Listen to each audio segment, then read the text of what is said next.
됐습니다. 예, 녹화를 눌렀고요. 예. 그래서 지난 2시간 동안 상태 방식 분석 얘기를 했고, 오늘 남은 얘기는 시스템의 극점과 영점 이야기입니다. 여러분들이 뭐 이미 시스템 극점과 영점, 폴과 제로죠. 이런 것들을 다 이미 그 이전 학기에 이 책의 내용을 강의를 들은 학생이면 알고 있을 겁니다. 그 정의는 뭐였죠? 뭐 간단합니다. 그 전달함수가 주어지면 분모와 분자의 꼴로, 그러니까 분수꼴로 나타나게 되는데 S의 다항식의 분수꼴로 나타나죠.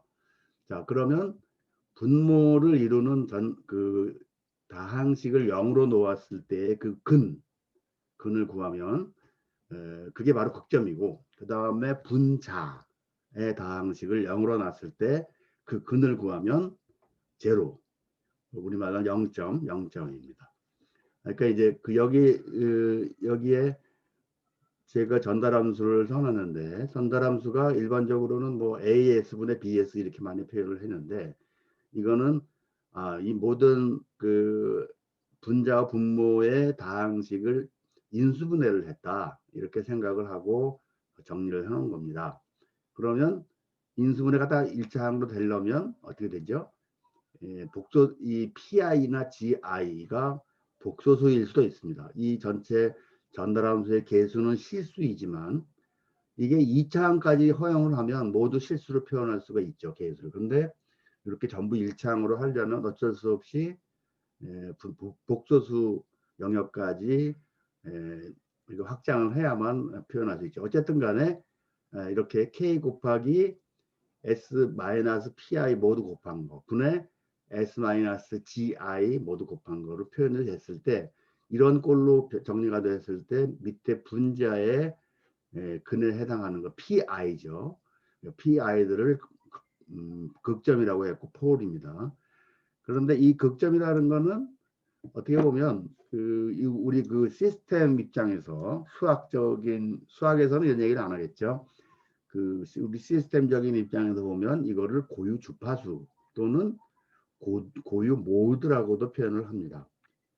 이게 만약에 PI가 뭐 오메가 i라는 거는 허수만 있다는 거죠. 그때는 분명히 알 수 있는 게 그 오메가가 사인이나 코사인 함수가 나타나는 거죠, 이 시스템에. 그러면서 어떤 그 각 주파수가 될 겁니다.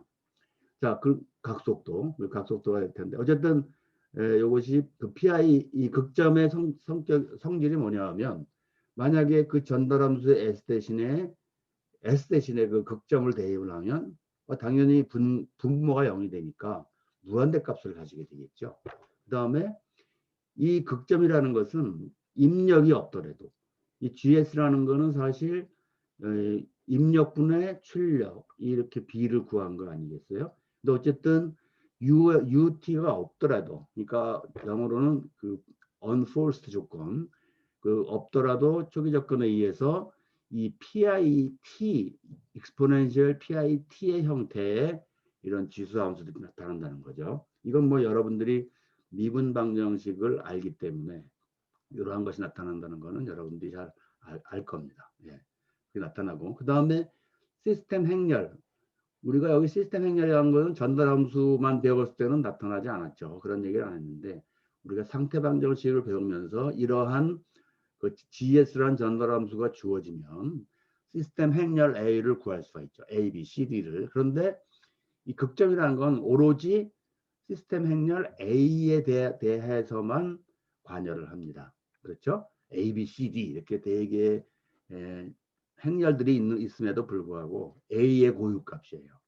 이게 시스템 행렬 A의 고유값. 그러니까 이 고유 아이겐밸류니까 결국 무슨 얘기인가 하면 이 GS를 상태 방정식, 아무 상태 방정식 괜찮습니다. 상태 방정식으로 변환했을 때 그 A에 대한 그 특성 방정식을 세워서 해를 구하면 되죠. 그 특성 방정식이라는 건 A라는 행렬에 주어져 있을 때 뭐 거의 P라는 게 뭐 P도 되고 S도 되는데, 여기 폴을 얘기를 하고 있으니까 P라고 놓은 거예요. 뭐 다른 뜻은 없습니다. PI 아이덴티티 매트릭스 마이너스 A 해서 이거의 행렬식 디터미넌트를 0으로 놓으면 바로 그것이 특성 방정식이고 이 방정식을 만족하는 P를 쭉 구하면 A가 만약에 n by n 매트릭스면 행렬이면은 P는 n개의 해가 구해지겠죠. 당연히. 왜냐하면 P에 대한 n차 다항식이 될 테니까요. 자, 그래서 뭐 이렇게 구할 수 있는 거고. 그 다음에 극점, 이 시스템의 극점이 시스템에 영향을 미치는 것은 안정도입니다. 안정도. 여러분들이 또한 이 앞쪽에서 이 책의 앞쪽에서 배웠을 때 그 항상 극점을 구해서 극점에 뭘 구했죠? 실수부가 0보다 크냐 작으냐를 가지고 안정도를 판정을 했습니다. 뭐 그러니까 이제 뭐 라우스 안정도 판별법도 있고 뭐 여러분들 그뭐 나이키스트 안정도 판별법 이런 것들이 결국은 뭘 따지는 거냐 하면 이 폴의 실수부가 0보다 크냐 작으냐 0보다 작아야 되겠죠. 실수부가. 그러면 시스템이 안정해지는 겁니다. 그거는 여기 두 번째 이 UT가 없더라도 초기 접근에 의해서 익스포넨셜 PIT의 형태로 나타난다고 했어요. 그런데 이 PI의 실수부가 0보다 크면 이 익스포넨셜 부분이 이 지수함수 부분이 시간의 감량에 따라서 무한대로 가죠. 자, 그러니까 당연히 이 극점의 실수부는 0보다 작아야 됩니다. 그래서 결국은 제대로 그 스테이블한 안정한 시스템이라고 하면 어떻게 되겠어요? 시간이 지나면 이러한 초기 접근에 의한 이 영향은 0으로 갑니다. 왜 그렇죠? 익스포넨셜 PIT가 결국 T가 무한대로 가면서 그 PI의 실수부가 0보다 작으니까 0으로 가겠죠. 이런 항들이 없어지게 되는 거죠. 예, 그래서 이제 이렇게 시스템 안정도에 대한 얘기를 설명을 했고요. 제로를 생각해 봐야 되겠어요. 제로. 시스템의 영점이라는 게 무엇이냐 하는 거죠. 이거는 앞에 극점을 설명할 때 S 대신에 그 극점을 대입해 봤더니 무한대가 됐더라 했죠. 반대로 0점은 어떻게 돼요? 왜 또 이름을 0점이라고 붙였고 영어로도 제로라고 했을까요? 이거는 GS의 S 대신에 GI 제로를 집어넣으면 바로 0이 돼버려요. 자, 이 0이 된다는 의미는 뭐냐면 이렇게 생각하셔야 돼요. 그냥 0이라는 여기에서의 의미는 0이 아닌 상태와 0이 아닌 입력을 주었지만 그 입력 모두에 대해서 출력이 0인 거. 예.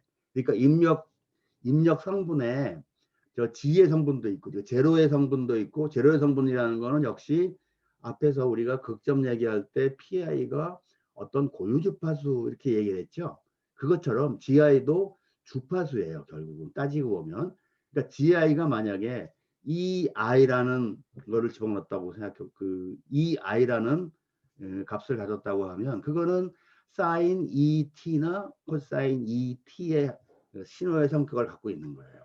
자, 그렇게 생각한다면 그 입력에 섞인 입력이라고 하는 거는 그런 제로의 성분도 있고 여기서 말하는 GI와 같은 성분도 있고 또 다른 성분도 있겠죠. 그런데 여기서의 말하는 그 0이 아닌 출력이 0, 그 항등 이게 등호를 두 개를 이렇게 이퀄 쓴 게 아니고 세 개를 갖다는 얘기는 항상 항등적으로 0이라는 뜻입니다. 자, 그런데 하여튼 0이 아닌 거 0이라는 의미는 그러니까 입력에 여러 가지 성분이 많이 섞여질 수 있는데 바로 이 제로의 성분에 대한 출력만 0이라는 뜻이에요.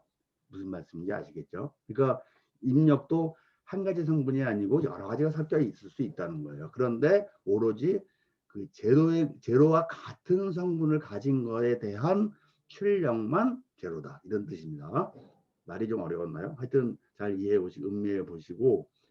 자, 그런데 이 0점은 위에 극점은 어떻게 됐어요? 성태 변수로 바꿨을 때 시스템 행렬 4가지 중에 A, B, C, D 중에 A만 이 극점을 결정하는데 영향을 주었는데 이 0점이라는 거는 A, B, C, D 모든 행렬이 시스템 행렬이 다 관여를 하게 됩니다.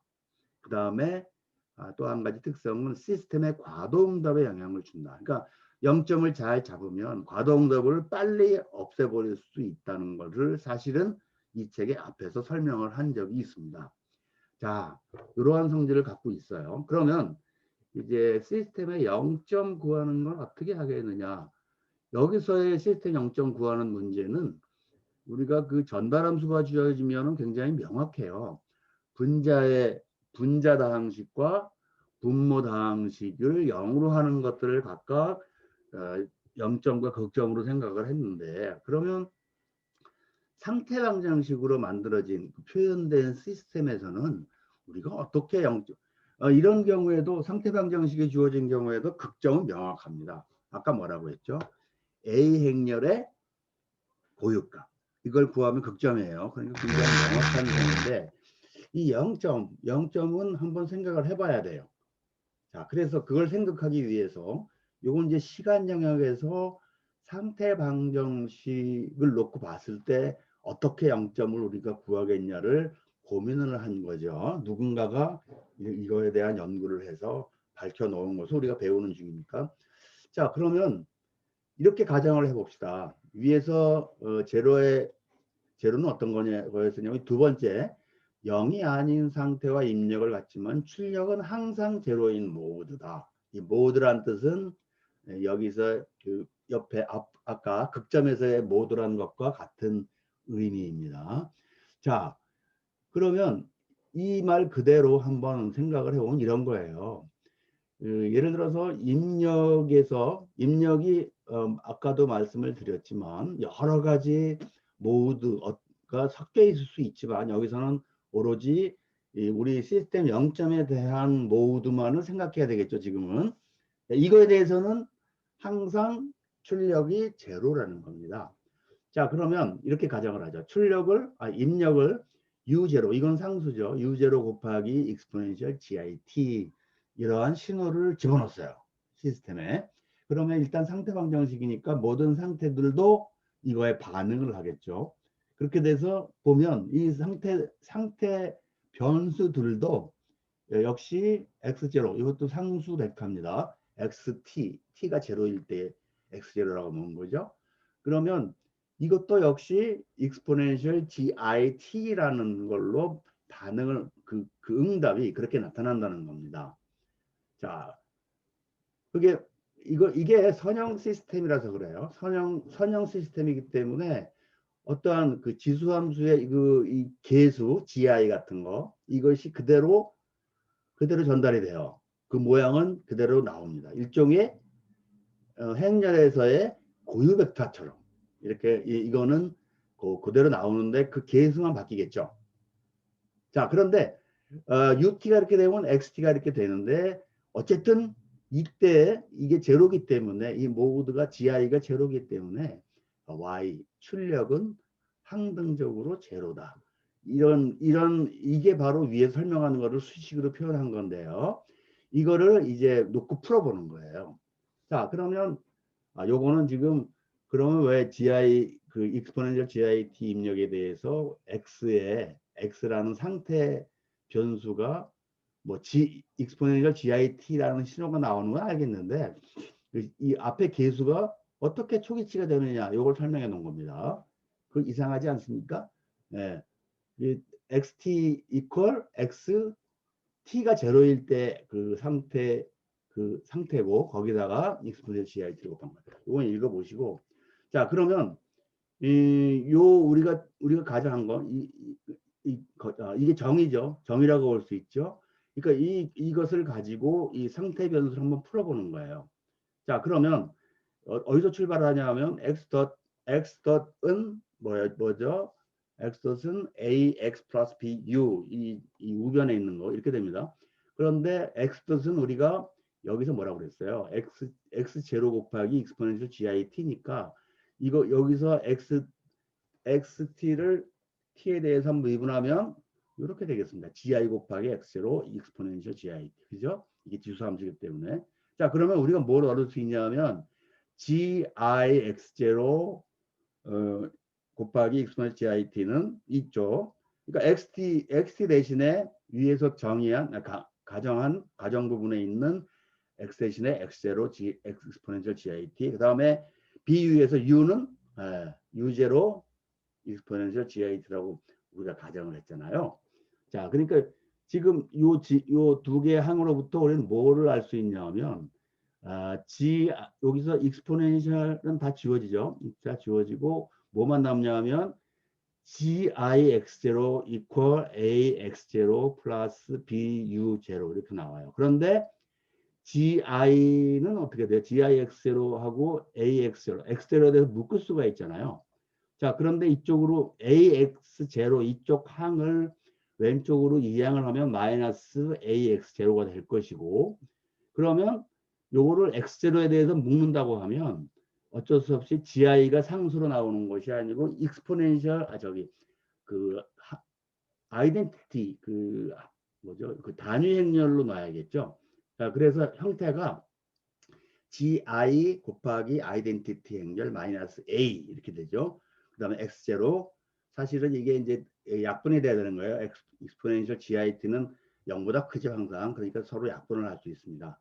그 다음에 BU0 이렇게 돼서 이게 어디 나타나냐 하면 다시 이렇게 쓸 수 있겠어요. 이렇게 GI 마이너스 A 곱하기 X0 마이너스 BU0는 0이죠. 이거를 다시 한번 BU를 이쪽으로 이항을 한다면 그래서 여기서 나중에 얻어지는 식이 여기 1차 바로 정리해서 썼군요. 그러니까 그 GI 요 식에서 한번 익스포넨셜 GIT를 약분을 하고 보면 그리고 BU0를 좌변으로 이항을 했더니 이런 모양이에요. 그 다음에 잠시 놔두고 자, y는 cx 플러스 du입니다. 그러니까 여기서도 역시 x와 ut를 각각 여기 우리가 가정한 요 u0 exponential, x0 exponential을 집어넣었어요. 그랬더니 그게 어떻게 된다는 얘기예요. 여기서 보면 정의에 의해서 이 출력이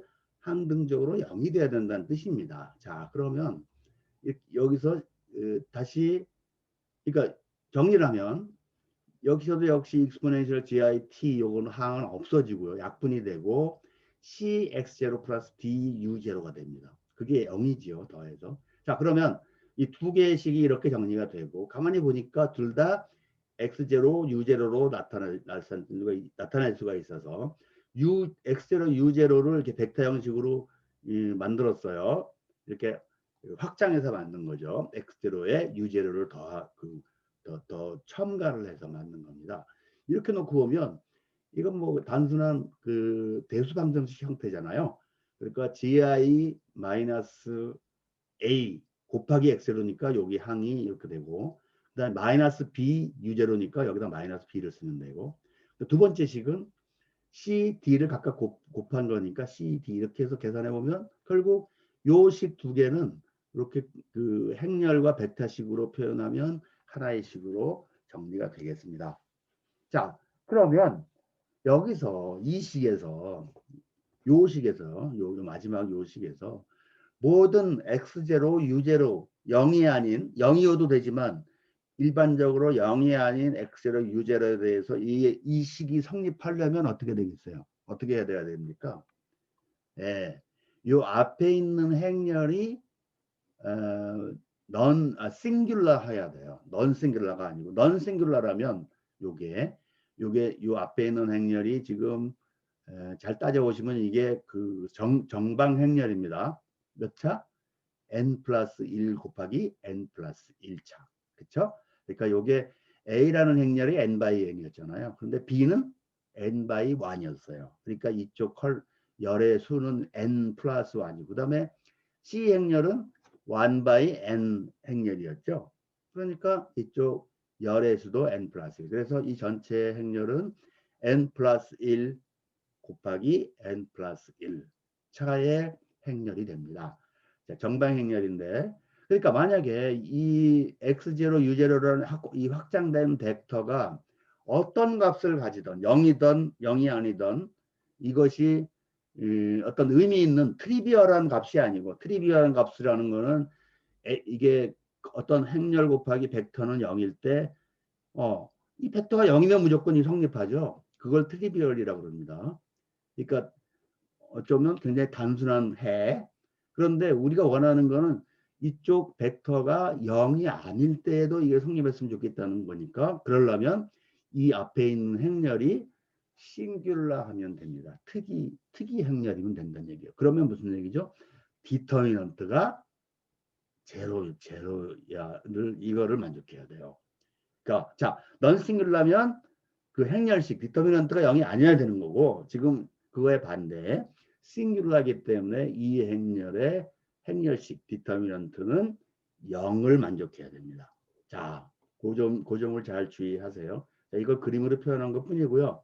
자, 그렇게 되면 여기서 결론을 안 짓고 그냥 갔네요. 하여튼 여기에 그 GI 이 행렬, 이 확장된 이 행렬의 디터미넌트가 제로인 점을 구하면, 이게 이제 디터미넌트를 구하면 뭐가 돼요? GI에 대한 방정식이 되죠. 그걸 0으로 놓으면.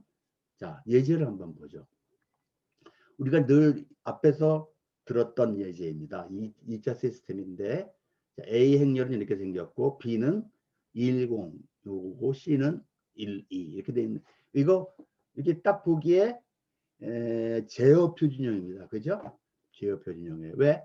B 행렬이 1, 여기가 1이고 0이잖아요. 그 다음에 A 행렬은 가만히 보니까 여기 1, 0 이렇게 돼 있고, 위에가 아마도 뭐 결과적으로 그런 거지만 어쨌든 전달 함수의 분모의 개수들이 여기 쭉 나타난 거고, 하여튼 요거는 여기 이 문제에서는 그걸 따지지 않았지만 어쨌든 제어 표준형이고요. 그런데 지금 우리가 하려는 건 뭡니까? 여기에 이렇게 ABCD로 주어진 이 시스템의 0.0를 어떻게 구하겠느냐 하는 건데, 지금 위에서 결론을 안 썼다고 했어요. 관련을 써서 다시 업데이트를 해드리겠습니다. 자, 그러면 이걸 만드는 거예요. GI-A-B, C, D 이렇게 해서 행렬을 만들어요. 여기에. 그러면 GI-A가 이 부분이죠. G 플러스 7, 12 여기 부호를 바꿨으니까, 그 다음에 부호 바꿨으니까 마이너스 1 잠깐만요.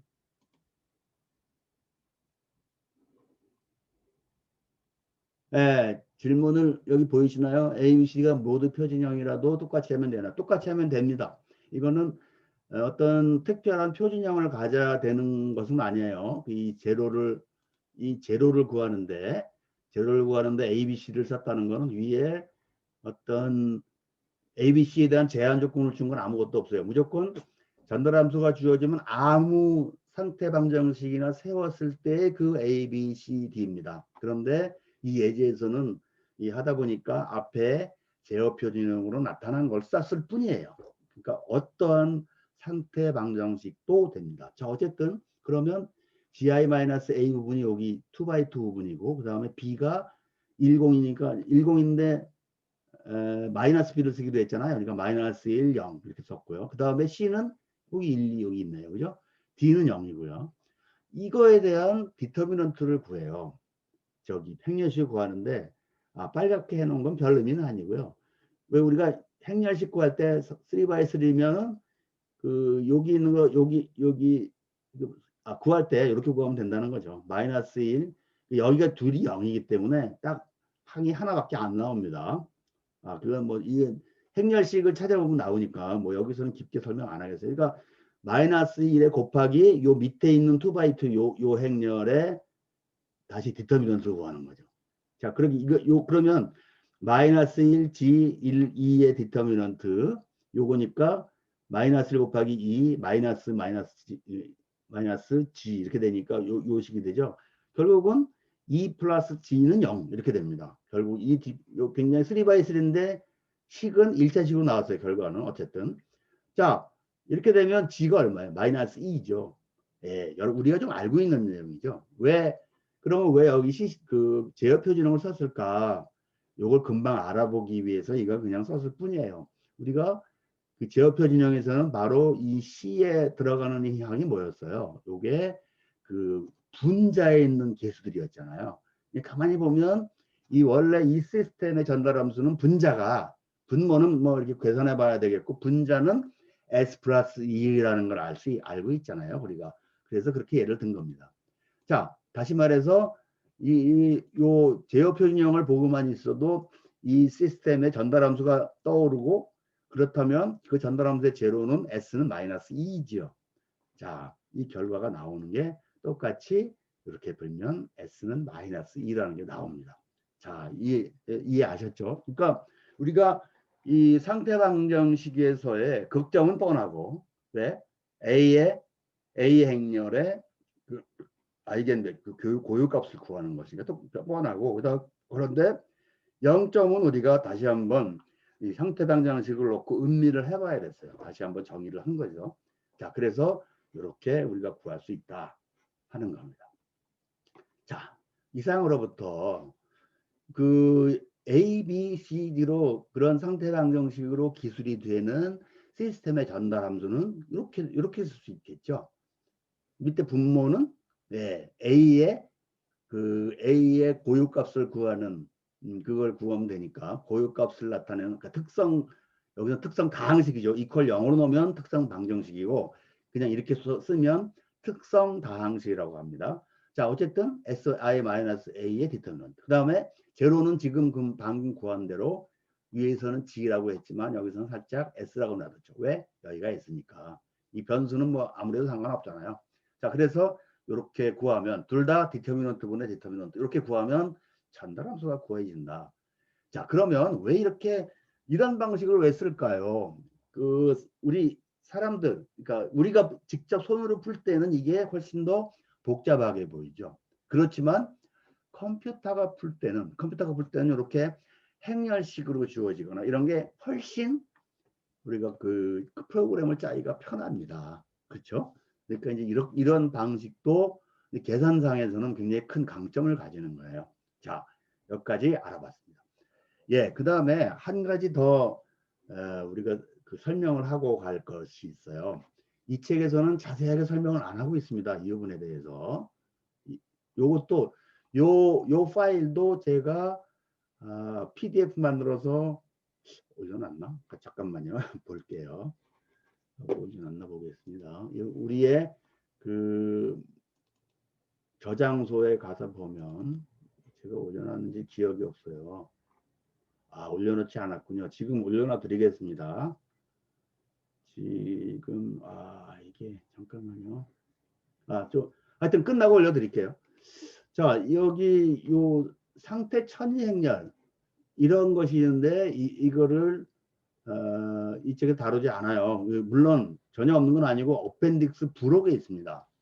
그러니까 지금 이 책에서는 예전 책, 제가 이 제어공학을 배웠을 굉장히 옛날 얘기인데 그때는 이 얘기를 굉장히 열심히 했어요. 이 상태 천이 행렬에 대한 얘기를 많이 했는데 지금은요 사실 매틀랩에서 그냥 간단하게 치면 나와요. 그래서 그런지 설명을 잘 안 하는데 어쨌든 어펜딕스에는 있습니다. 그리고 이 설명은 제가 아이패드에서 손으로 써가면서 좀 하려고 합니다. 잠깐만 몇 초만 기다려 주세요.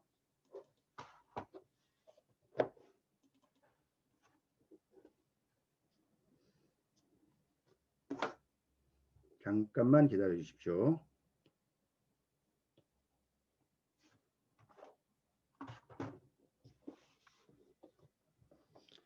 예, 기다리셨습니다. 예, 여기 이제 이걸 보고 하겠습니다. 상태 천의 연결 굉장히 말이 어려워 보입니다. 우리말로는 이런데 이 영어로는 이렇게 씁니다. 스테이트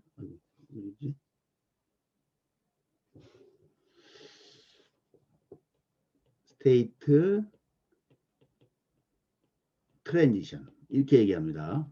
행렬이니까 매트릭스 이렇게 얘기하죠. 예, 스테이트 트랜지션이라고 합니다. 이렇게 트랜지션 이렇게 뭔가 이렇게 넘어가는 거 얘기죠. 자, 여기서 트랜지션 느낌이 뭐냐면 어떤 시간 T0의 상태가 있다고 합시다. 그런데 그 다음 어떠한 다른 T1이라는 시간이 있다고 해요. 그러면 이 상태로부터 이 T0라는 상태로부터 T1, XT1이라는 상태 이렇게 보내주는 거. 이거를 트랜지션이라고 그러는 거예요. 여기서는 보내주는 거. 자, 이거를 설명하기 위해서 일단 그 1차 미분 방정식을 한번 생각을 해보겠습니다. 네, 이건 여러분들 너무나 그러니까 미분 방정식이 가장 기본적인 형태예요. 그죠? 자, 이거를 한번 보세요. 이거죠, 이거. 요 형태. 예. x not equal ax 플러스 bu. 그러니까 1차 항만 하나만 있는 거예요. 한 번 미분한 거. 이거 어떻게 풀었습니까? 이거를 우리 뭐 좀 답을 아는 사람이 한 것처럼 풀어요. 뭘 하냐면 양변에다가 익스포넨셜 마이너스 8를 곱하죠. 이렇게 뭐 아무 숫자나 곱할 수 있으니까 곱했습니다. 그러면 이게 뭐냐면 그러면 이쪽 익스포넨셜 마이너스 8 곱하기 x 도트 이거는 뭐냐면 바로 요거를 미분 잠깐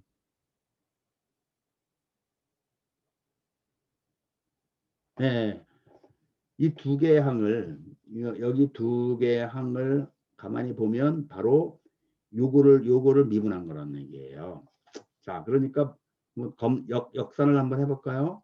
첫 번째, 이 뒤에 걸 미분하고 앞에 거 놔두고 뒤에 걸 미분해요. 그러면 x 익스포넨셜 마이너스 8 곱하기 x 덫이 되겠죠. 그냥 t에 대해서 미분하니까 그게 첫 번째 항이 되고 그 다음에 두 번째는 요 앞에 걸 미분하고 x를 그냥 놔둬요. 그러면 익스포넨셜 마이너스 8이니까 마이너스 a가 튀어나온다는 거죠. 앞으로. 자, 그게 이제 두 번째 항이 되죠. 이렇게 한 거예요. 그 다음에 우변은 그대로 놔뒀고 그런데 이거 가만히 보면 이 전체를 여기 전체를 미분한 거가 이거다. 이렇게 되니까 양변을 적분한 거예요. 이번엔. 그렇죠? 양변을 적분해 놓고 보면 이게 이 여기 타우라고 한 거는 뭐 적분을 하는 거니까 변수를 바꿔준 거고요. 그 다음에 적분 구간은 0에서 t까지 이렇게 놓은 겁니다. 자, 그러면 어떤 거 미분한 거 적분한 거니까 그대로 나오죠. 그래서 그게 바로 이거고 그거를 t와 0을 대입을 해서 빼버리면 그러면 t를 대입한 게 이거고 0을 대입한 건 뭐예요? 요 값에 요 함수의 모양에 0을 대입하면 이 익스포넨셜 마이너스 a 타우는 타우 대신에 0을 대입하면 1이고 그죠? 요게 1이 되는 거고 그 다음에 xt는 타우 대신에 0 대입했으니까 xt가 되겠죠. 이거 돼요. 자, 그럼 이쪽은 이쪽 우변은 뭐 그냥 우변은 그냥 우변 더 이상 풀 수가 없는 상태고 자 이렇게 해놓고 이걸 정리한 거예요. 그러면 정리하면 어떻게 돼요? 여기 이거를 이항을 해야 되겠죠. 그러니까 equal 뭐 이렇게 될 겁니다. 그죠? 이항을 했으니까. 그러면 그 다음에 어떻게 하겠어요? 익스포넨셜 at를 곱하죠. 양변에 익스포넨셜 at를 곱해요. 그러면 요 앞에 있는 거는 개수가 1이 되겠죠. 요게. 자, 그렇게 정리한 게 바로 요 식입니다. 그렇죠? 그래서 xt는 익스포넨셜 at 곱하기 x0, x의 초기치 플러스 이제 0부터 t까지 적분을 하는데 이게 왜 나왔냐 하면 아까 익스포넨셜 at를 곱했는데 그죠? 익스포넨셜 at를 곱했는데 0부터 t까지고 익스포넨셜 마이너스 a 타우 뭐 이렇게 나가잖아요. 그런데 요 t는 여기에 적분 변수는 타우예요. t가 아니고. 그러니까 익스포넨셜 at는 이 타우하고는 관계가 없기 때문에 안으로 들어갑니다. 들어갈 수가 있어요. 상수처럼. 타우에 대해서는 상수지요. 자, 그렇게 정리하는 게 바로 이 부분이죠. 자, 그렇게 놓고 보니까 우리가 어디서 이런 거 많이 봤죠, 그죠? 이쪽 항은 뭐가 됩니까? 이쪽 항은. 요거는 우리가 이 책에 보면 2장인가 처음에 거기 보면은 왜그 임펄스 레스폰스 같은 거 구할 때 이렇게 구한 기억이 나죠? 뭐였어요? 그거 한번 써볼까요? 어떤 시스템의 임펄스 레스폰스가 GT라고 합시다. GT라고 하고 UT를 입력으로 UT를 넣었을 때 Y는 뭐냐? 이런 문제가 있다고 생각해요. 그럼 우리가 어떻게 썼어요? YT는 이렇게 썼습니다. 0부터 T까지 뭐죠? G T 마이너스 타우 곱하기 U 타우 그죠? 그 다음에 D 타우 자, 이런 걸 뭐라고 했습니까? 이런 거를 G와 U의 컨볼루션이라고 했어요. 컨볼루션. 그죠? 네, 기억나요? 그러니까 임펄스 레스폰스가 주어졌을 때 입력에 대한 출력을 구하면 그 식하고 굉장히 비슷하죠. 그죠? 예. 마치 여기 익스포넨셜 요 t 마이너스 타우가 이 시스템의 뭐죠? 임펄스 레스폰스처럼 보여요. 그죠? 그런 거 똑같아요. 임펄스 레스폰스예요. 예. 요게 임펄스 레스폰스다. 그렇게 됐습니다. 자, 이거를 이게 중요한 게 아니고 지금 첫 번째 1차 1개 미음 방정식에 대해서는 우리가 이렇게 깔끔하게 구할 수가 있고, 여기 뭐 앞에 초기치에 대한 항이 있고 입력에 대한 항이 있죠. 여기서 보면 그 입력에 대한 항이 있는데 여기서 보면 그래서 초기치에 대해서 반응을 하는 것을 호모지니어스 스테이트 레스폰스라고 하고, 그 다음에 입력에 대한 항은 forced state response라고 앞에도 이런 비슷하게 설명을 한 적이 있습니다. 자, 벡터 케이스에 대해서 한번 봅시다. 이거 그대로 우리가 풀어보면 나오는데 이렇게 풀립니다. 이렇게 우리가 쓸 수가 있어요. 여기 스칼라로 표현된 A를 매트릭스 A로 바꾼 것 뿐이에요. 또 X를 벡터 상태 방정식의 상태 변수 x 벡터로 바꾼 것 뿐이에요. 그래서 좀 여기서 뭡니까? 이 유도하는 것까지는 얘기를 하지 않지만 어쨌든 이렇게 이런 비슷한 꼴이 나옵니다. 이럴 때 우리가 여기 이제 빨갛게 표현한 이 A의 그 AT에 대한 지수함수 익스포넨셜 AT 이런 것들을 요걸 트랜지션 상태 천이 행렬이라고 부르는 거예요. 상태 천이 행렬 이렇게 부릅니다. 네. 야, 이거 어떻게 구하지? 그런 생각 안 드십니까? 그러니까 익스포넨셜인데 우리가 늘 뭐 여기 스칼라만 들어갔죠. 위에 이런 거 이미 나왔잖아요. 익스포넨셜 AT. 여기는 뭐냐 하면 익스포넨셜 이게 행렬이고 곱하기 t. 행렬에서 t 곱할 수 있죠. 그러니까 만약에 a가 1, 2, 3, 4면 어떻게 돼요? 여기 t면 이건 뭐 그냥 곱하면 되죠. 1, t, 2t, 3t, 4t. 이건 뭐 뻔히 알고 있는데. 그러면 이거는 어떻게 구하면 돼요? 이걸까요? 익스포넨셜 at가 그러면 a 곱하기 t가 여기 나와 있으니까 익스포넨셜 t, 익스포넨셜 2t, 익스포넨셜 3t, 익스포넨셜 4t 이걸까요? 아닙니다. 절대 아니에요. 이거는 잘못된 겁니다. 이렇게 하시면 안 돼요. 자, 익스포넨셜 at는 요겁니다.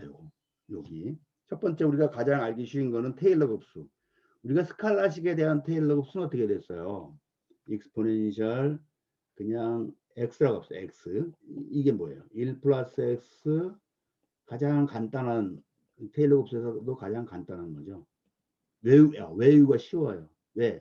요거는 1 플러스 x 플러스 둘째 항부터는 그냥 팩토리얼 n 팩토리얼로 붙여주면 돼요. 이렇게 사실은 여기도 이겁니다. 이 x의 0승 나누기 0 팩토리얼 플러스 x의 1승 나누기 1 팩토리얼 0 팩토리얼이나 1 팩토리얼은 1이잖아요. 그죠? 그리고 x의 제로승은 1이고 자 그래서 일반적으로 이렇게 표현할 수 있다는 거죠. 이게 n은 0부터 무한대까지 해서 어떻게 쓰면 된다고요? n 팩토리얼 분의 x의 n승 이렇게 써주면 돼요. 그죠? 이게 바로 그 지수함수에 대한 테일러 급수 전개입니다. 자, 그걸 그대로 써준 거예요. 지금 매트릭스에서 이게 행렬이라 할지라도 이렇게 정리를 해줘야 되겠다는 거죠. 그러면 바로 이렇게 쓰는 행렬식으로 그러니까 테일러 급수 전개한 게 이거와 같겠습니까? 절대 같지 않아요. 이거 분명하게 강조해야 됩니다. 그냥 각 성분을 익스포넨셜 취한 거 이거 아니에요. 이렇게 구해야 돼요. 자, 그런가 하면 계산하는 방법은 여러 가지가 있어요. 이렇게 이거는 우리 직접 계산할 때는 굉장히 복잡하겠죠. 왜? 이게 몇 단까지 구해야 되는지 참 묘연한 얘기가 돼요. I 플러스 AT 플러스 뭐 제곱까지 세제곱까지 정도는 할 수가 있는데 그 이상까지는 사실 굉장히 지루한 얘기가 됩니다. 그러니까 이거 실제 손으로 계산할 때는 이걸 이용하지 않겠죠. 그냥 정의가 이렇다 이런 얘기입니다. 자, 그러면 우리가 손으로 이용하기에 좋은 방법들이 몇 가지 있습니다. 그 중에 큰 한 가지는 바로 요 라플라스 역변환을 이용하는 거 이겁니다. 자, 익스포넨셜 요거 생각하시면 돼요. 뭘 생각하냐면 우리가 그 스칼라 케이스 익스포넨셜 AT를 한번 생각해 봅시다. 그러면 이거를 라플라스 변환했다고 생각하면 뭐죠? 이게 S-A분의 1이 돼요. 그러면 도로 익스포넨셜 AT를 구하려면 어떻게 하면 돼요? 이거에 역변환을 하면 되잖아요. 그러니까 익스포넨셜 AT는 뭐라고 생각하면 돼요? 라플라스 인버스의 S-A의 요걸 하면 된다.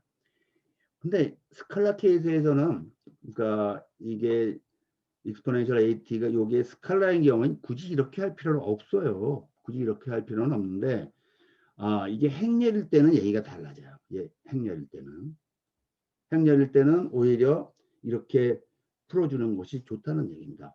이렇게 하는 거, 이렇게 푸는 게 한 방법일 수 있다는 겁니다. 자, 그래서 요거에 대응하는 매트릭스 버전을 한번 생각해 보면, 자, 이거는 그냥 exponential 8라고 쓰면 될 것 같아요. 그 다음에 요건 그대로 쓰고. 그런데 이거 어떻게 쓰죠? S 마이너스 스칼라 A 분의 1. 이거에 해당하는 것이 뭐가 되겠습니까? 이거에 매트릭스 버전은 바로 분모를 쓰면 SI-A가 되죠. 그죠? 요거에 분의 1이니까 이건 역을 구하라는 거잖아요. 이거는 역행렬. 이렇게 구하면 되고. 자, 이렇게 기억하시면 돼요. SI-A의 역행렬에 그거의 역변화. 이걸 해버리면 익스포넨셜 매트릭스 AT 요거에 구해진다. 이 말씀이에요. 그렇겠죠? 자, 이것이 손으로 풀 때는 훨씬 더 빨리 풀 수 있는 방법이 됩니다. 그 다음에 케일레이 해밀턴 정리를 이용하는 방법이 있고, 자, 이거는 그냥 이런 게 있다고 알아두세요. 굉장히 효과적인 방법인데 예제를 참고를 해 주시기 바랍니다. 이것은 3번. 이해가 안 되면 저한테 따로 질문을 해 주세요. 자, 고유 벡터를 이용하는 방법도 있어요. 고유 벡터를 이용을 하게 되면 고유 벡터라는 거는 바로 여기 썼지만은 T 람다. 여기서 람다는 뭐예요? 람다는 이 A 행렬에 이 A라는 행렬에 이 고유 값이 이렇게 대각선에 나타나는 그러한 행렬이 됩니다. 대문자 람다예요. 지금 이렇게 생긴 이렇게 다이아고널 람다 1부터 람다 n이 대각선에 나타나는 행렬 이 얘기입니다. 자, 이렇게 되면 우리가 AT equal T 람다 이렇게 쓸 수 있어요. 자, 그러면 이게 어떻게 쉽게 우리가 계산에 적용할 수 있냐 하면, 자, 이걸 생각해 봅시다. A가 A에 대해서 이걸 풀면 T 람다 T 인버스가 되죠. 자, 여기다 A 제곱을 한번 생각해 봅시다. A 제곱은 A 곱하기 A죠. 이거는 뭐가 됩니까? T의 람다 마이너스 T 람다 T 인버스가 되고 곱하기 T 람다 T 인버스 이렇게 돼요. 이게 보니까 여기 두 개 T 인버스 T는 서로 소거가 되겠네요. 자, 그러면 이걸 정리하면 뭐가 되냐면 T 곱하기 T 람다에 두 번 곱했으니까 제곱이 되겠죠. 그 다음에 T 인버스 이렇게 됩니다. 이제 좀 규칙이 있을 것 같죠? 그리고 규칙은 그대로 맞습니다. A의 n승은 뭐예요? T의 A의 n승 T 인버스 이렇게 됩니다. 자, 왜 n승을 따졌을까요? 위에 테일러 곱수를 보면 제곱 3승 해서 A n승까지 나가잖아요. 자, 그래서 결과적으로 만약에 고유 벡터들이 존재할 이렇게 주어졌다고 하면 익스포넨셜 AT는 어떻게 되냐 하면 요 익스포넨셜 A 대신에 요 t 람다 t 인버스를 곱한 이거 곱하기 t의 지수함수 이건데 이거는 여기서는 이제 저게 필요해요. 그 테일러 곱수를 여기다 적용을 해야 되겠죠. 자, 그렇게 해놓고 보면 결국 결과는 이렇게 된다. 그러니까 익스포넨셜 람다 t 이 대각행렬에 대한 람다 t는 쉬워요. 이거는 그냥 아까 저건 안 된다고 그랬는데 이건 됩니다. 뭐냐면 익스포넨셜 여기가 람다 1 제로 람다 2 이렇게 했다고 합시다. 이거는 그냥 이게 돼요. 익스포넨셜 람다 1, 익스포넨셜 람다 2를 대각선일 때는 이렇게 됩니다. 대각선일 땐 각각 익스포넨셜 취하면 돼요. 근데 대각선이 아니고 다른데 이런 원소가 있을 때에는 이렇게 안 된다는 거예요. 어쨌든 우리가 익스포넨셜 람다 t 대각행렬 람다에 대해서 익스포넨셜 람다 t는 굉장히 쉽게 구할 수 있어요. 자, 그러니까 이 계산한 다음에 이 t는 여기서 주어진 거잖아요. 여기서 나오잖아요. 그 아이겐 벡터라고 할 때. 자, 그러니까 그걸 나중에 곱해주면 된다. 이런 방법이 있습니다. 하여튼 이렇게 몇 가지 방법이 있고 실제로는 뭐 열 몇 가지 방법이 있대요. 그 천위연결 구하는 게. 근데 우리는 사실은 이제 매트랩을 쓰는 입장에서 보면은 그렇게까지 고민할 필요는 없어요. 자, 여러분들이 꼭 알아두고 뒀으면 하는 것은 바로 방법 두 번째입니다. 그러니까 라플라스 역변환을 해서 그 익스포넨셜 매트릭스 AT를 구하는 거. 야, 이걸 한번 제가 풀어놨으니까 한번 따라가 보세요. 그 다음에 케일레 해밀턴을 한번 음미해 보시고. 자, 내용은 여기까지고요. 이제 여러분들 아까 공지를 잠깐 했었는데 그 뭡니까? 그 매틀랩을 한번 펼쳐보도록 합시다. 여러분들 PC에다 매틀랩이 있다고 보고 저는 그냥 강의를 하도록 하겠습니다. 자, 첫 번째, 이걸 바꿔야 되겠군요. 잠깐만요. 네, 이리로 돌아와야 됩니다. 다 보이시죠? 예, 보일 것 같습니다. 자, 그러면 이제 손으로 쓴 거는 끝났고, 잠깐만. 예, 이제 여기로 돌아오겠습니다. 쉐어를 눌러주고.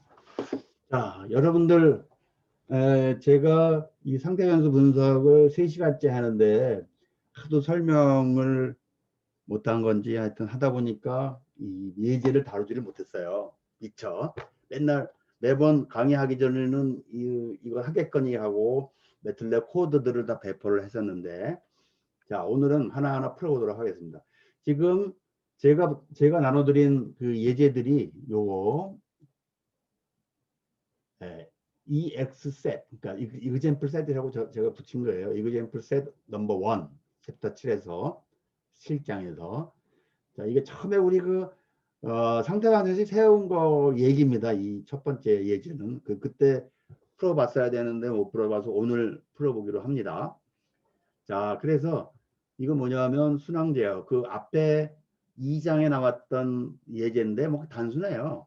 방정식이 u-bx dot equal mx2 dot 이것을 상태 방정식으로 구하고 계단응답을 구해봐라 이겁니다. 자, 초기화는 뭐 이것저것 해주면 됩니다. 그 다음에 그러면 시스템 행렬을 어떻게 정의를 할 거냐. 여기 뭐 m이고 뭐고 다 값을 줘야 되죠. 그걸 제가 빠뜨렸는데 어쨌든 정리를 하면 A는 어떻게 돼요? 0, 1, 0, 마이너스 0.0. 자, 여러분들 이렇게 되는 거예요. 자, 내가 한번 써볼게요. A는 편의상 굵은 글씨로 쓰지 않겠습니다.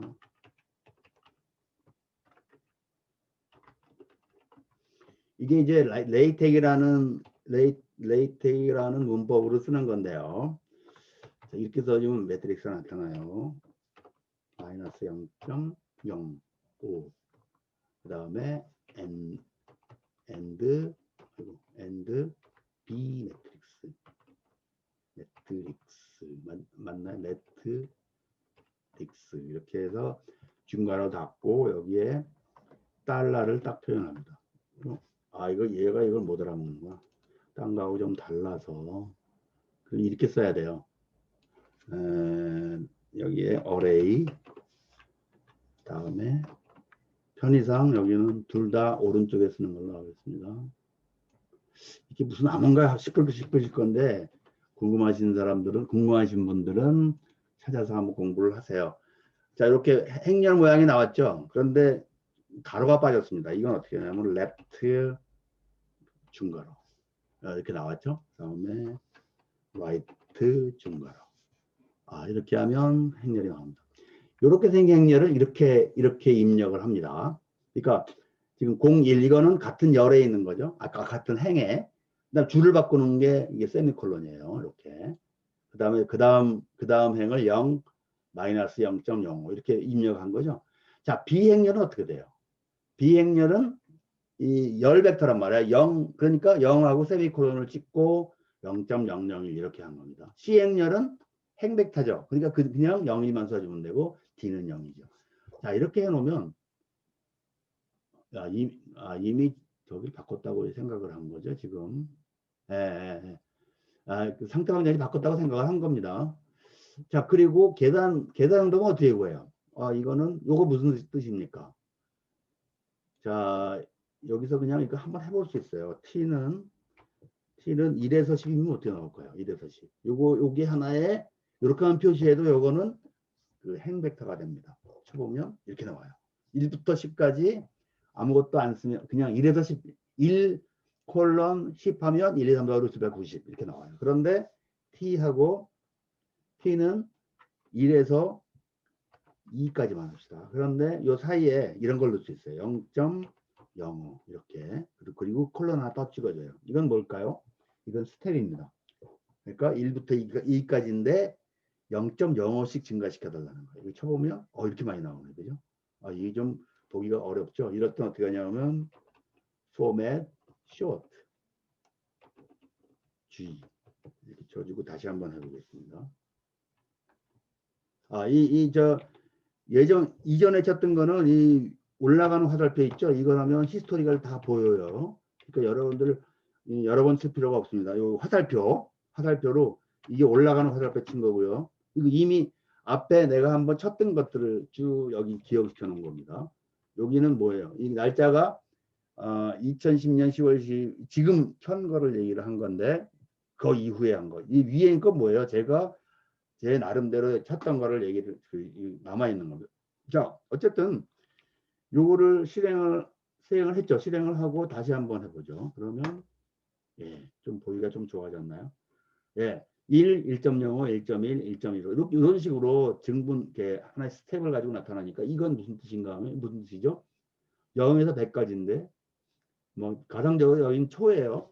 0초에서 100초까지인데 그 스텝을 0.01초로 해달라 이겁니다. 자, 그 다음에 이건 뭘까요? A, B, C, D에 여기 B는 500배를 했어요. 이건 뭐 나중에 설명이 좀 필요할 것 같은데 어쨌든 500배를 해서 B를 만들어 놨고 그러면 이 SS는 뭘까요? 스테이트 스페이스 모델을 만들어 달라는 거예요. SS가 스테이트 스페이스 모델 A, B, C, D 해서 변환을 해서 시스라고 놓으면 이 시스에는 이 매틀랩이 자기가 이 정보를 기억을 하는 거죠. 이게 스테이트 스페이스라는 걸 기억을 하는 것이고. 자, 그럼 어떻게 여기까지만 두 개만 실행을 해볼게요. 여기까지 실행을 다 해야 되겠군요. 자, 우리가 실행을 요거 실행합시다. 요거로 실행을 하는데 실행한 방법이 이렇게 선택을 한 다음에 F9을 누르면 한 줄만 실행이 돼요. 지금 이거 실행한 거는 뭐 이것저것 지워라 하는, 그렇죠? 뭐 그래프 있으면 지우고요. 뭐 파일 열려 있으면 지우고 뭐 이런 얘기입니다. 그래서 다 지워졌어요. 지금 여기 밑에 있는 게 지워졌죠. CLC라는 게 여기 커맨드 윈도우를 지워달라는 뜻입니다. 자, 그 다음에 요거를 자, MLX, 즉 라이브 에디터를 지금 쓰고 있는 중인데 그냥 M 파일이 아니고 MLX 파일인데 이거는 이러한 저번에 뭐 여러 번 말씀을 드렸지만 이렇게 텍스트 부분이 들어가게 돼서 그냥 실행을 하더라도 뭐 텍스트 부분은 당연히 실행을 하지 않겠죠. 자, 어쨌든 우리는 이것만 실행을 하기 위해서 또 선택을 해서 F9을 누르겠습니다. 그러면 이쪽 오른쪽에 A, B, C, D 변수가 잡혀 있는 게 보입니다. 그죠? 이 변수 공간이에요. 자, 그 다음에 요걸 한번 생각해 볼게요. 여기 두 줄만 한번 해보겠습니다. 두 줄만 해서 다시 선택해서 F9을 누릅니다. 그러면 밑에 보면 이렇게 실행하는 게 나오죠? 두 줄만 실행했다는 거예요.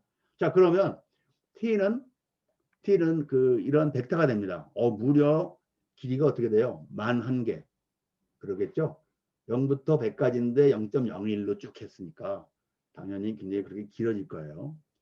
대충 100을 0.01로 나누면 10,000개잖아요. 그죠? 그 0이 들어갔으니까 10,000개다. 굉장히 정확하네요.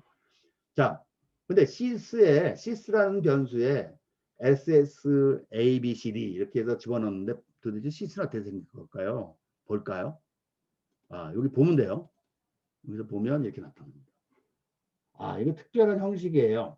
이 변수가 예를 들어서 이 t를 보면 t는 그냥 실수로 이루어진 벡터입니다. 자, 그거는 그냥 이렇게 보여요. 이거 행벡터니까 옆으로 쭉 늘어섰죠. 이게. 자, t는 이렇게 보이는데 그거에 비해서 sys라는 변수는 그 안에 굉장히 많은 값을 갖고 있어요. 말하자면 이 sys는 이 매틀랩이 스테이트 스페이스 모델을 갖는 특별한 데이터 형식이에요. 그렇게 아시면 됩니다. 자, 이거는 없애버리고. 그렇게 해서 궁금하시면 이쪽 변수 공간에 있는 거를 클릭해 보시면 알아요. 자, 그럼 우리가 그거 보려고 여기까지만 실행을 해본 겁니다. 스텝 레스폰스를 보겠어요. 이렇게. 자, 이건 뭐 그냥 해독이 되죠.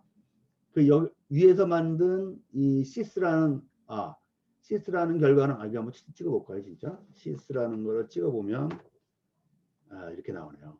A 행렬이 이렇게 생겼고 B 행렬이 이거고 뭐 이게 그냥 나오네요, 일단. 자, 그러면 이거를 이 스텝이라는 함수는 그 스테이트 스페이스 모델의 출력 sys를 집어넣고 그 다음에 t 벡터를 집어넣어요. t 벡터. 이 시간을 잡아놨잖아요. 그러니까 어떤 그리려고 하는 그 시스템과 시간 이거를 같이 주면 됩니다. 최소한 주는 게 이거예요. 스텝에서. 자, 그 스텝을 실행을 해보겠습니다. 이것도 역시 우리가 F9 눌러서 한 줄만 해보겠습니다. 한참 걸려요. 네, 이렇게 나왔습니다. 자, 그러면 여기 이렇게 돼 있잖아요. 근데 요건 뭘까요? 타이틀. 자, 이걸 한번 또 실행을 해보겠습니다. 실행을 해보겠어요. 그러면 이렇게 바뀌었죠, 지금. 아까는 그냥 스텝 레스폰스라고 그랬는데 지금은 내가 정한 타이틀로 여기 쓰게 됩니다. 이렇게. 그 다음에 그리드는 이렇게 안에 이렇게 촘촘하게 그렸잖아요, 지금. 그걸 얘기를 합니다. 다시 한번 해볼까요? 이거 지우고 요것만 다시 한번 해보겠습니다. 한 줄만. 왜냐하면 이건 다 계산이 된 거예요. T나 C스는 계산이 돼 있습니다. 지금 살아있죠. 이쪽에 보면. 자, 그러면 요것만 실행을 해보면 보니까 제목은 스텝 레스폰스. 내가 붙인 제목은 아니에요. 왜냐하면 아직 제목을 실행하지 않았어요. 그 다음에 여기 안에 무슨 그리드 이렇게 그물처럼 이렇게 뭐 그려놓지는 않았잖아요. 그런데 요거를 실행을 하면 요걸 두 개를 실행하면 아까처럼 되는 겁니다. F9. 자, 그래서 이 감춰져 있는 여기 두 번째 걸 보면 똑같이 여기 그리드가 그려져 있고 제목이 바뀐 형태가 나옵니다. 네. 자, 여기 첫 번째 예제 첫 번째 걸 풀어봤습니다. 자, 그 다음에 아날로그 컴퓨터 구현해서 이거를 자, 이렇게 세워진 거를 스테이트 스페이스 모델로 해봤더니 이렇게 나오더라는 거죠. 시스템 행렬이 마이너스 6, 마이너스 11, 이게 위에 건 아닌 것 같은데. 하여튼 스테이트 스페이스 시스템 행렬들이 A, B, C, D 이렇게 주어져 있다고 합시다.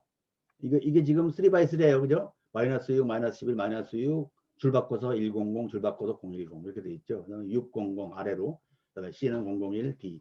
자, 이렇게 됐을 때 우리가 이거로부터 전달함수도 구할 수 있고 여러 가지 모양을 구할 수 있어요. 한번 하나씩 해보겠습니다. SS2TF 뭐일 것 같아요? 예, 스테이트 스페이스에서 트랜스퍼 펑션을 만들어 달라. 숫자 2는 영어 2에 해당하는 거예요. 그래서 이제 SS2TF 요걸 한번 실행을 해보겠습니다. 그래서 F9을 또 눌러보죠. 예, 이렇게 됩니다. 그래, 여기 받는 거는 뭐예요? 넘되는 NUM 이거 뭐냐면 분자식, 분자, 뉴머레이터, D에는 디노미네이터, 분모죠. 자, 그거에 그 폴리노미얼 저 다항식으로 나와요. 다항식으로 나와서 이게 뭔가 좀 이상하네. 아, 이걸 실행을 안 했군요. 그러니까 지금 여기 2차식이거든요. 이게 2차항, 1차항, 상수항. 뭔가 이상해. 여기 3차 줬는데 실행을 안 했던 거예요. 이걸 실행을 먼저 해야 됩니다. F9. 네, 그러면 ABCD가 3x3 3차 시스템으로 됐어요. 그 다음에 이걸 다시 한번 실행을 해보겠습니다. 다시 한번 실행해 보면 네, 이번에 이렇게 나오네요.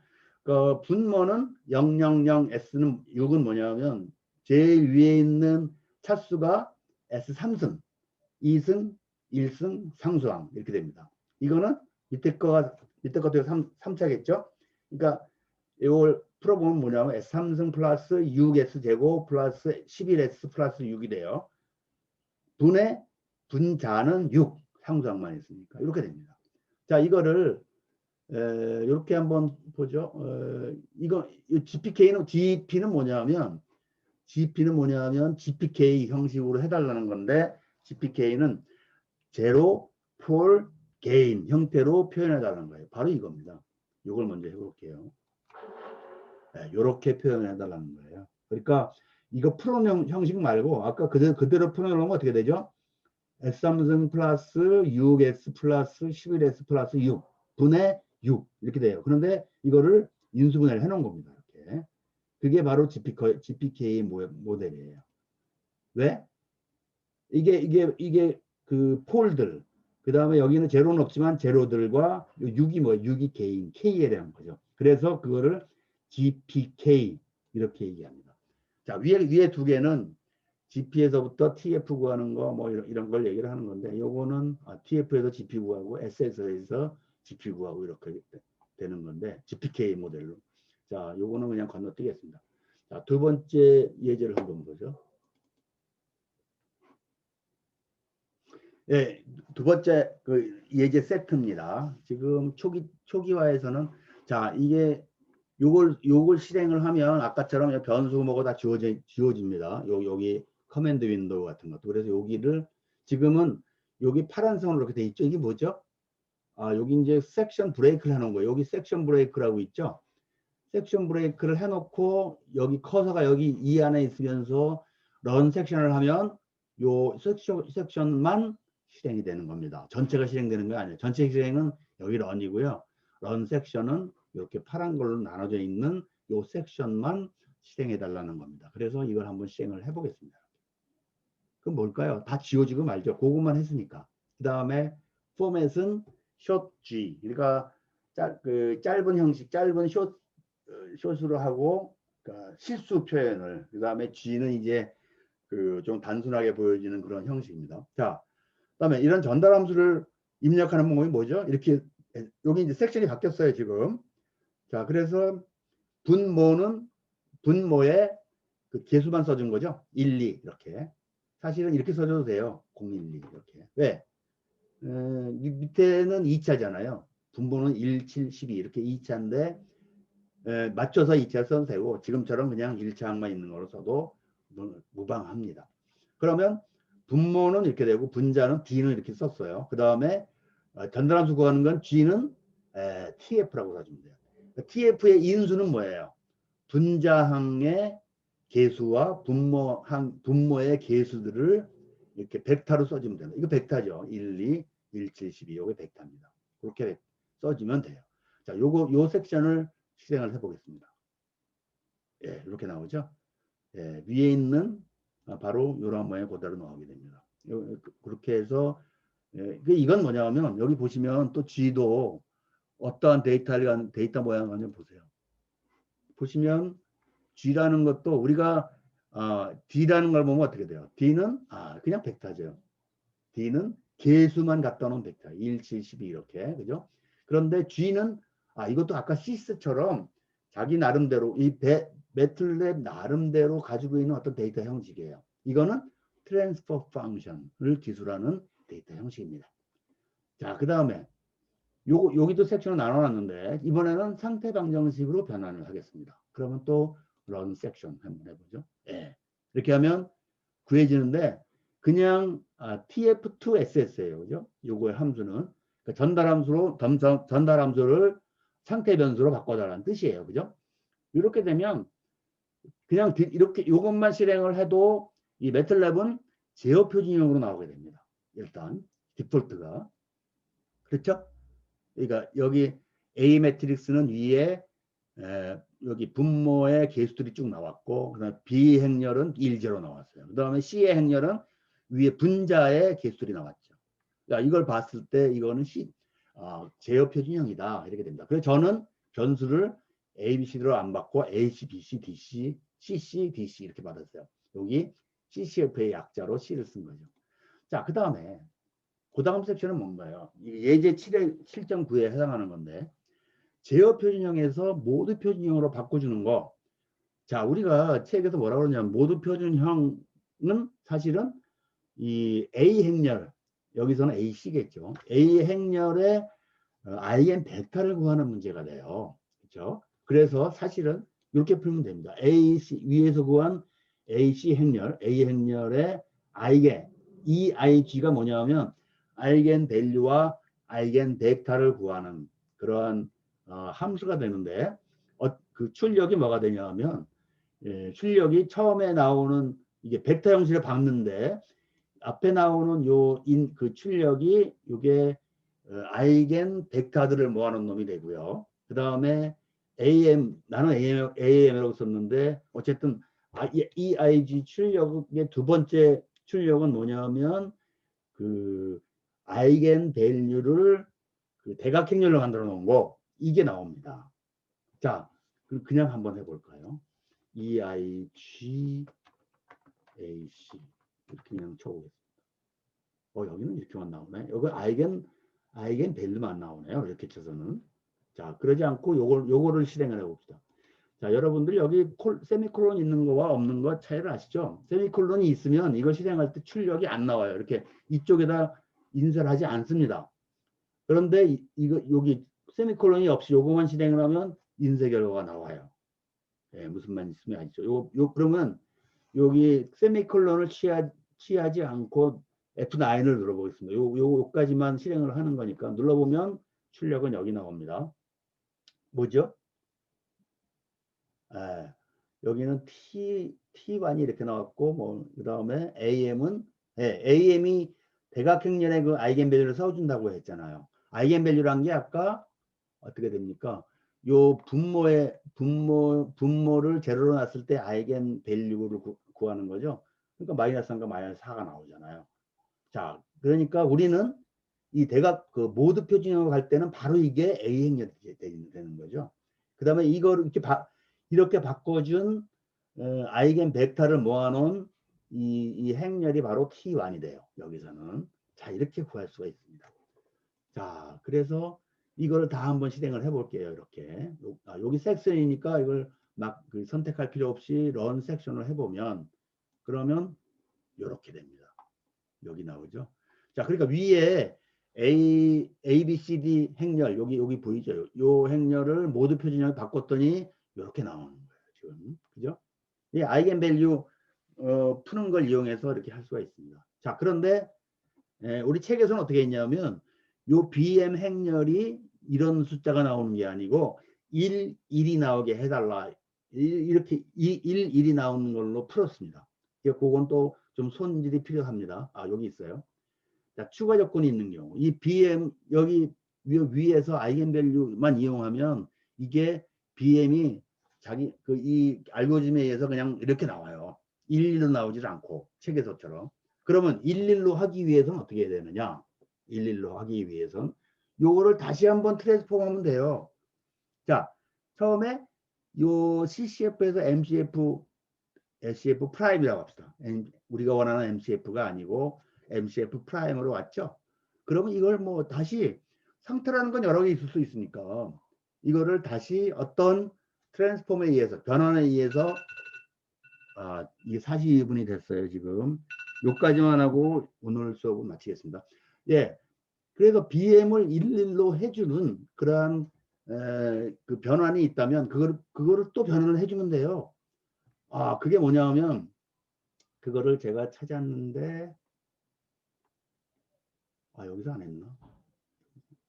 여기서는 그 얘기를 안 했습니다. 다음 예제에서 그걸 하고 있고 그래서 여기서 어떻게 했냐면 책에서 이 그 변환 행렬을 줘버렸어요. 손으로 푼 거를 줘버렸고 제가 지난 강의 자료에 보면 이걸 어떻게 풀었는지가 거기 써져 있습니다. 왜 이런 걸 써야 되나 하는 거. 즉 BM, 그러니까 B 행렬을 1로 만들기 위해서는 뭐 T 행렬을 이렇게 바꿔야 된다 하는 거를 했어요. 그래서 일반적으로 B 행렬을 위에 나온 거를 다시 모든 B의 행렬에 모든 1이 나오는 걸로 변환시켜 주는 것은 따로 다음 예제에 있습니다. 자, 그러니까 여기서는 어쨌든 손으로 푼 결과를 가지고 했다고 합시다. 그러면 T2를 43 줄 바꿔서 마이너스 1, 1 이렇게 됐다고 보는 거죠. 그러면 요걸 한번 풀어보죠. 그러면 여기도 섹션이죠. 섹션이니까 지금 섹션이니까 그냥 여기 런 섹션을 하겠습니다.